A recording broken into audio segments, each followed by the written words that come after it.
इसी बीच बड़ी खबर अपने दर्शकों को बता दें, मुख्तार अंसारी की मौत पर समाजवादी पार्टी ने शोक व्यक्त किया है। वो ट्वीट भी हम आपको दिखाएंगे। मुख्तार अंसारी का इंतकाल दुखद, ये एस अंसारी को विनम्र श्रद्धांजलि एसपी की तरफ से। तो ये बड़ी और अहम जानकारी आपको बता दें, ये अपडेट लगातार न्यूज 18 आपको बता रहा है, पल पल की जानकारी। मुख्तार अंसारी की मौत पर समाजवादी पार्टी का रिएक्शन आया है और समाजवादी पार्टी ने शोक व्यक्त किया है। मुख्तार अंसारी का इंतकाल दुखद है, एसपी की तरफ से कहा गया। मुख्तार अंसारी को विनम्र श्रद्धांजलि। हमारे तमाम सहयोगी भी लगातार हमारे साथ बने हुए हैं। और आप किस रूट पर हैं ऋषभ, जरा बताएं, क्योंकि ये भी बताया जा रहा है कि कई रूटों पर धारा 144 लागू कर दी गई, सुरक्षा व्यवस्था चाक चौबंद है। जी, हम फतेहपुर के करीब पहुंच रहे हैं। फतेहपुर से बांदा के रूट पर हम निकले हुए हैं और धारा 144, हालांकि कुछ शहरों में वो डीएम का डिस्क्रिप्शन होता है, जिलाधिकारी तय करता है। अगर उनको लगता है कि कहीं भी से भी कोई कानून व्यवस्था प्रभावित हो सकती है तो धारा 144 लगाई जाती है, जहां पर 5 या उससे अधिक लोगों को इकट्ठा होने पर रोक होती है। लेकिन किसी भी तरह की आवाजाही पर रोक नहीं होती है। वो सिर्फ इसलिए किया जाता है ताकि भीड़ को नियंत्रित किया जाए, किसी भी तरह से माहौल ना बिगड़ पाए। अगर कहीं पे 5 या उससे अधिक लोग खड़े हैं तो उनसे पूछताछ की जाती है, धारा 144 उल्लंघन कार्रवाई की जाती है।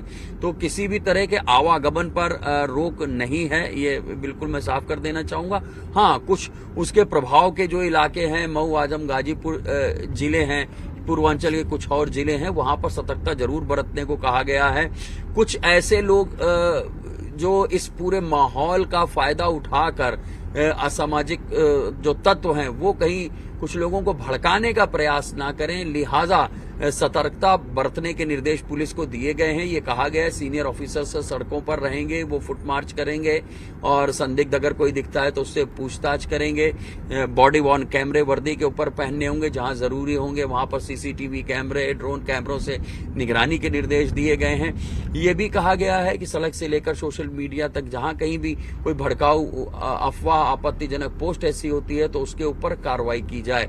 रमजान का पाक महीना चल रहा है, कल जुमा भी है, तो नमाज के लिए मस्जिदों में भीड़ होगी। तो इसलिए भी ताकीद दी गई है कि तमाम लोग जो नमाज पढ़ने आ रहे हैं वो नमाज पढ़ने आए, नमाज पढ़ के चले जाएं। बेवजह किसी को भीड़ लगाने की अनुमति नहीं दी जाएगी, इस तरह के निर्देश दिए गए हैं। बिल्कुल, आपके पास हम लौटेंगे। राजीव भी लगातार नजर बनाए हुए हैं, राजीव का भी रुख कर लेते हैं। राजीव, ये अपडेट मिल रहा है इस वक्त कि जो परिवार है मुख्तार का, वो गाजीपुर से बांदा के लिए रवाना हो चुका है, क्या अपडेट है इस पर?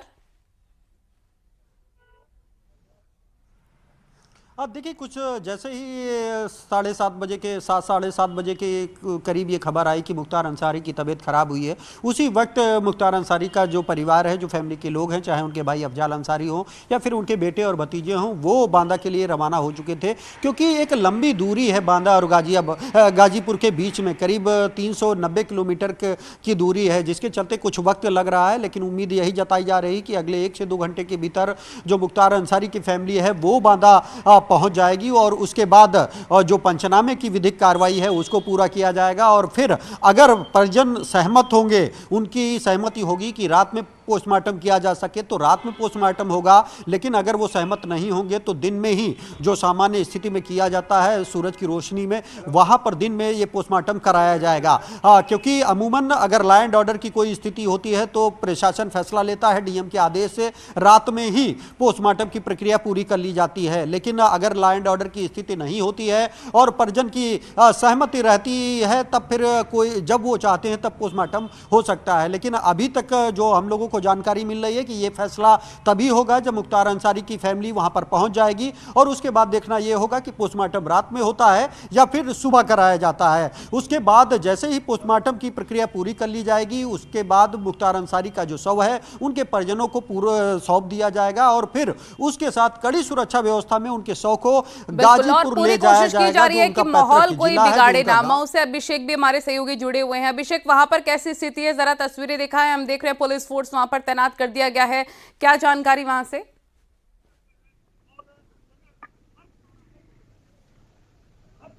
अभिषेक,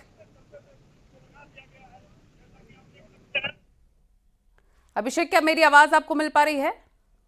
जी जी अभिषेक, वहां की स्थिति जरा बताएं। मऊ में फिलहाल कैसा माहौल है? अभी देखिए माहौल पूरी तरह से पुलिस मऊ जनपद को पुलिस की छावनी में तब्दील कर दिया गया है। जहां मुख्तार अंसारी का गढ़ था, पुलिस हर नक्के पर पुलिस की तैनाती कर ली गई है। डीआईजी और एसपी लगातार शहर में भ्रमण कर रहे हैं और लगातार जो मुख्तार अंसारी का गढ़ है मऊ शहर, उस पर पुलिस लगातार नजर बनाई है। अभी व्यवस्था शांति में है और किसी तरह का कोई अफवाह फैलाता है या किसी तरह का कोई कुछ मामले में जो सोशल मीडिया है उस पर निगरानी रखी जा रही है। सीसीटीवी जो चौराहे पे लगाए गए हैं उस पर मॉनिटरिंग की जा रही है। किसी तरह का अफवाह फैलाने वाले पर तत्काल पुलिस एक्शन लेने की बात कह रही है। लगातार मऊ जनपद में माफिया मुख्तार अंसारी का जो गढ़ है, लगातार पुलिस पूरी तरह तो छावनी में तब्दीली आप देख सकते हैं, फोर्सें लगाई गई है मऊ में और लगातार यही मुख्तार अंसारी का जो मऊ शहर के जहाजीपुरा चौक है, यहीं से मुख्तार अंसारी 2005 में दंगा के मामले में जेल में गए थे और लगातार तभी से वो जेल में बंद थे। लेकिन मुख्तार अंसारी अब तक बाहर नहीं आए थे। उनकी पेशी के माध्यम से कल भी मऊ कोर्ट में पेशी हुई थी और मऊ में 3 मामलों में उनको पेशी के लिए सुनवाई भी किया गया था। एमपी एमएलए कोर्ट में असलाह देने के मामले में मुख्तार अंसारी की सुनवाई कल हुई थी और फर्जी असलाह के मामले मुख्तार अंसारी अपने सालों को दिए थे और उनकी पत्नी के मामले में भी कल सुनवाई हुई थी। वहीं अब्बास अंसारी जो उनके विधायक हैं, उनके बेटे हैं, उनका भी कल एक मामला था हेड स्पीच का, उस पर भी सुनवाई कल मऊ में हो रही थी। माफिया मुख्तार अंसारी के सारे जो परिवार